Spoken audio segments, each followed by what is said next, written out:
ஏடிஎம்கே பிரமுகர் மனைவி கொலை வழக்கில் எதிர்பார்க்காத விதமாக திடீர் திருப்பங்கள் ஏற்பட்டிருக்கு. இந்த கொலையுடைய பின்னணி என்ன, ஒரு தகாத உறவுனால இந்த கொலை எப்படி நடந்தது அப்படிங்கிறத பற்றி இன்னைக்கு இந்த வீடியோவில் பார்க்கலாம்.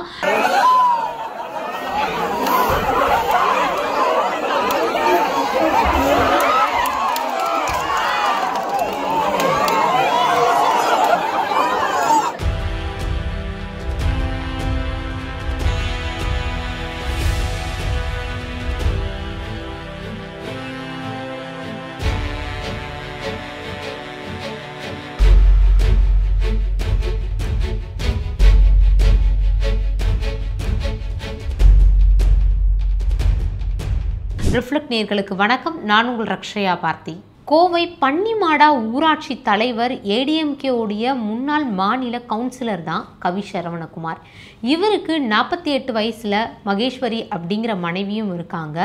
இவங்க 2 பேருக்கும் 21 வயசில் ஒரு பையனும் 15 வயசில் ஒரு மகளும் இருந்துட்டுருக்காங்க. இந்த ஒரு நிலையில் கரெக்டாக போன மாதம் 28ஆம் தேதி கவி சரவணகுமாரோடைய மனைவியான மகேஸ்வரி அவங்களுடைய வீட்டில் கத்தியால் குத்தப்பட்டு ரத்த வெள்ளத்தில் துடிச்சு இறந்து போயிருந்தாங்க. இதுக்கான காரணம் என்னவாக இருக்கும் அப்படிங்கிற ஒரு விஷயம் பல பேருக்கு மத்தியில் பயங்கர சந்தேகத்தில் இருந்தது. அதையும் தாண்டி இவங்களுடைய இறப்பு அக்கம் பக்கத்தில் ஒரு மிகப்பெரிய ஷாக்கிங்கான விஷயமாக அமைஞ்சிருந்தது. தொடர்ந்து போலீஸ் இதை விசாரிச்சுட்டும் வந்துட்டு இருந்தாங்க.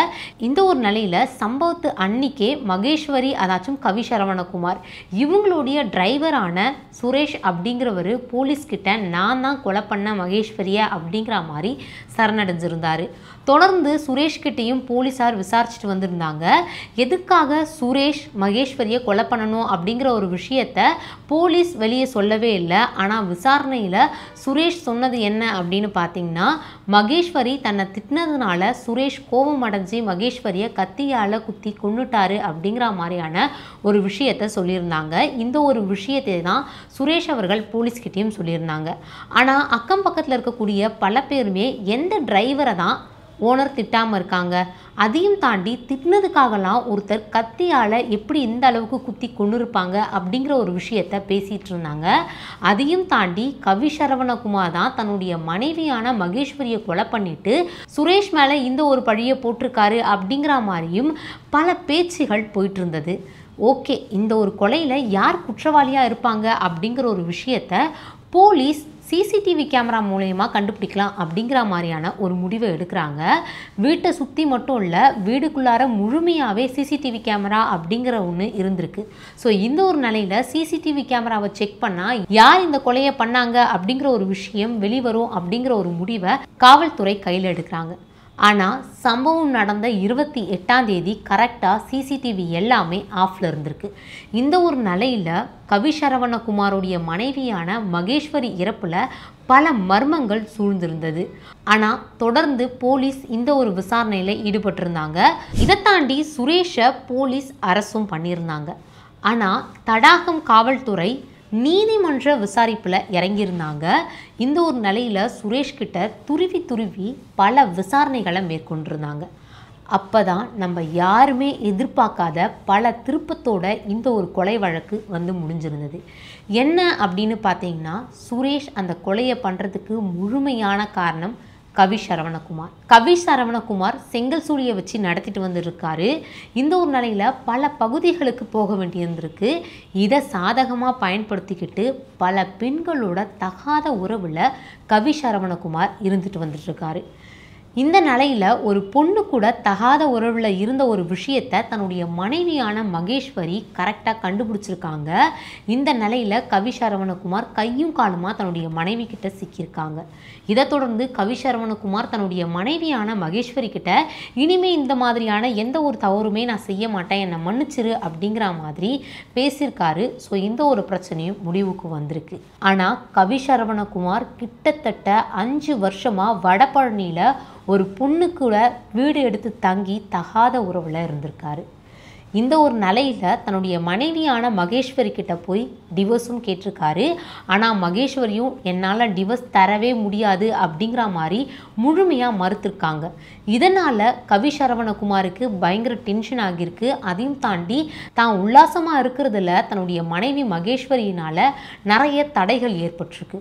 இந்த ஒரு நிலையில் மகேஸ்வரியை தீர்த்து கட்டிட்டா இந்த பிரச்சனை எதுவுமே இருக்காது அப்படிங்கிற ஒரு நிலையில் தன்னுடைய 15 வருஷமாக விஸ்வாசியாக கார் ஓட்டுநராக இருக்கக்கூடிய சுரேஷை செலக்ட் பண்ணி அவர் மூலயமா காய் நகர்த்தியிருக்காரு. தன்னுடைய விஸ்வாசியான சுரேஷ் கார் டிரைவர்கிட்ட நான் உனக்கு என்ன வேணுமோ எல்லாத்தையுமே செய்கிறேன், அதையும் தாண்டி பணம் எல்லாத்தையும் தரேன், இந்த ஒரு பிரச்சனை சார்ந்த எல்லா விஷயத்தையும் நானே பார்த்துக்கிறேன், நீ இந்த கொலையை மட்டும் செய் அப்படிங்கிற மாதிரி சுரேஷ்கிட்ட கவி சரவணகுமார் சொல்லியிருக்காரு. பணத்துக்கு ஆசைப்பட்டு சுரேஷும் மகேஸ்வரியை துடிக்க கொலை பண்ணியிருக்காரு.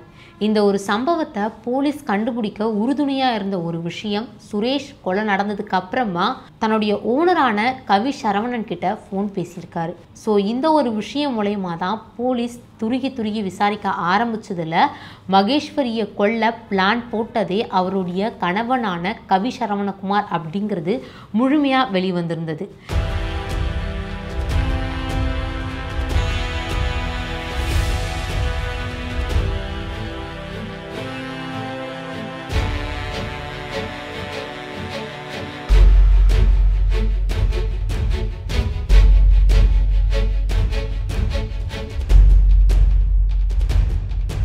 கொலை பண்ணதுக்கு அப்புறமா சுரேஷ் வடபழனியில் இருக்கக்கூடிய தன்னுடைய ஓனரான கவி சரவணகுமாரை மீட் பண்ணியிருக்காங்க.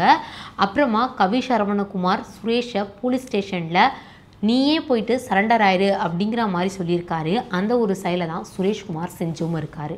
அது மட்டும் கிடையாது, இந்த சம்பவம் நடந்த அன்னைக்கு மகேஸ்வரியோடைய கணவரான ஏடிஎம்கே பிரமுகர் கவி சரவணகுமார் பயங்கரமாக கோபத்தோட யார் கொன்னாங்களோ அவங்கள சும்மாவே விடக்கூடாது அப்படிங்கிற மாதிரி தன்னுடைய பையன்கிட்ட பேசின அத்தனை பிளானும் வீடியோவில் ரெக்கார்ட் ஆகியிருந்திருக்கு. இதெல்லாம் பார்க்கும்போது அக்கம் பக்கத்தில் இருக்கிற எல்லாருக்குமே ஒரு மிகப்பெரிய ஷாக்கிங்கான ஒரு விஷயமா அமைஞ்சிருக்கு. தகாத உறவு, பல பெண்களோட தவறான உறவுன்னு இப்படி தன்னுடைய வாழ்க்கையில் உல்லாசமாக இருக்கிறதுக்கு தன்னுடைய மனைவி மகேஸ்வரி தடையாக இருக்காங்க அப்படிங்கிற ஒரே காரணத்துக்காக மகேஸ்வரியை தன்னுடைய 15 வருட விஸ்வாசியான கார் டிரைவர் சுரேஷ் மூலயமா துடிக்க தன்னுடைய வீட்லேயே கத்தியால் குத்தி கொலை பண்ண வச்சிருக்காரு கவி சரவணகுமார். இந்த விஷயத்தை பொறுத்த வரைக்கும் பயங்கர ஷாக்கிங்காக தான் இருக்குது. சம்பவம் நடந்த அன்னைக்கு தனக்கு ஒன்றுமே தெரியாது, தன்னுடைய மனைவியை யார் அப்படி கொண்டிருப்பாங்க அப்படிங்கிற ஒரு விஷயத்தை முதற்கொண்டு தன்னுடைய மகன்கிட்ட கதறி அழுகிற மாதிரிலாம் சீன் போட்டு இந்த கொலையை பண்ணவனை சும்மாவே விடக்கூடாது அப்படிங்கிற மாதிரி கோவத்தில் வீரவசனம்லாம் பேசிட்டு தானே அதே கொலையை பண்ணி போலீஸ்கிட்ட மாட்டாமல் தப்பிச்சிடலாம் அப்படிங்கிற மாதிரி பெருசாக பிளான் பண்ணியிருக்காரு கவி சரவணகுமார். ஆனால் இது எதுவுமே பலிக்கலை. போலீஸ் கரெக்டாக கவி சரவணகுமாரை பிடிச்சி இப்போ கவி சரவணகுமார், சுரேஷ் இவங்க 2 பேரையுமே சிறையில் அடைச்சிருக்காங்க. கவி சரவணகுமாரோடைய இந்த ஒரு கீழ்த்தனமான செயலை பற்றி நீங்கள் என்ன நினைக்கிறீங்க அப்படிங்கிறத மறக்காமல் கமெண்ட் பாக்ஸில் கமெண்ட் பண்ணுங்கள்.